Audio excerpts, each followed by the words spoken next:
What's going on? Welcome back. Wanted to shoot a quick end of the year video for y'all. 2019 is coming to a wrap. I'm halfway through my 5th year on staff with InterVarsity. It's been a joy, it's been a pleasure.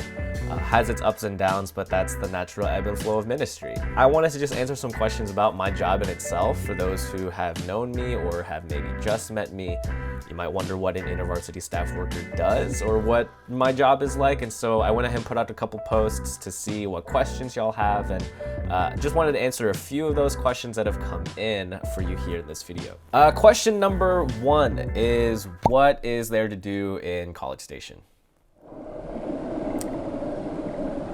Even though the stigma, the joke that we have here is like, what do you do for fun in College Station? We go to Houston or Austin. But the more I've lived here over the years that I've been here for the seasons that students aren't here, I've actually really come to love the empty feeling of the city, the way that the streets kind of clear out.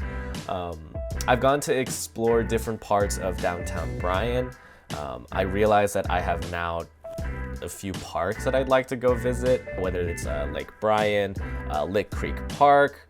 There are spaces that I feel for me are fun to explore. I love engaging with God through nature, even just like being outside. So I love being outside. Even just yesterday, I went to the movies by myself. I don't know, sometimes I just really like to watch movies in an empty theater. Back when MoviePass was a thing before it tanked, I really loved going to the movie theater by myself. It was my way to relax. It was kind of a treat myself kind of moment. So whether it's escape rooms, hanging out at my favorite pub, going and exploring these different parts of the city, or just enjoying myself in nature. That's what I've really come to love about College Station and life here. Question number 2, but what do you actually do like during the day? So my day usually starts like 3 hours after everyone else's, but ends 3 hours after everyone else's. Mainly what I'm doing during the day is if I have discipleships, if I have meetings, I'm preparing for those meetings, putting together scripture studies, putting together meeting agendas, or I'm grabbing meals with students. Meals and coffees are a lot of what I do. I realize just a lot of my ministry comes from my relational capital. When I'm not meeting with people, when I'm not preparing for meetings, I am either trying to prepare for future stuff, or I take time for myself at a coffee shop. I read, I journal, whether it's reading through scripture or reading the books that I'm picking up. And so a lot of what I'm doing is either like working on myself, whether it's like mentally, physically, emotionally, spiritually, either meal prepping for the week or reading a book or going out for a run, whatever it may be. That's a lot of what I do during the day. Also, a lot of my day is like messaging people and texting people about putting meetings together with students, or video calls with people not in College Station, or like ministry partners to see how people are doing, but also let them know what my financial needs are at the moment. Third question here, do you recommend growing facial hair? This is a multifaceted question. When I grew out my facial hair that one year, that one season, right, like actually grew it out. For my social life, no. Personally, I just did it to see if I could do it. But there was also a third reason, which leads me to my next question. How many times have you been mistaken for a student? Well, if I could quantify the number of times I've been mistaken for a student. Do you see those lights behind me? Yeah, kind of like that many times, but it's going around the room. Facial hair did help me a little bit. So instead of people asking me if I was a freshman or a sophomore, I would get asked if I was like a junior or senior, sometimes a grad student. Another question, how do you find balance? A lot of what I do throughout my days, like for a long time, I just really didn't have a very good balance. So this is all just very recently, I'm trying to figure out how to do this well. One thing that I found that works well for me in terms of finding balance in my life has been the realization that I can't do everything, and no matter how much my life here in College Station may seem to revolve around work, it doesn't. Like, I'm a human being that has more than just work as a part of his life, but I'm trying to tap more into my creative side. So whether that's taking photos, trying to take different kinds of photos and trying to push the boundaries of my own creativity and my own mind. I am trying to grow as a drummer, so I bought something to help me practice drums with and trying to learn different styles. And then also cooking. It's a source of my creativity, but also keeps me healthy. If I'm trying to find creative ways to stay physically nourished and healthy, or if I just want to have some fun and find a way to make something, just the food that's like good for your soul but not good for your body, that kind. I find that it helps me find balance in more than just my time here, but really my sanity. Last question here, it's kind of related.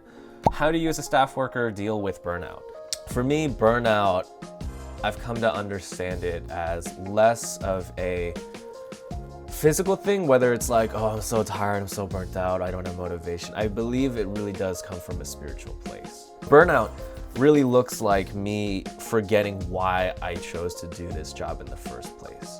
I did it because Jesus did a work in my life in college, and as someone who grew up in church, feeling super like lukewarm throughout his faith, to have someone invest in me in college to bring me to a place where my relationship with Jesus is more dynamic than it's ever been, and it's in that growing process.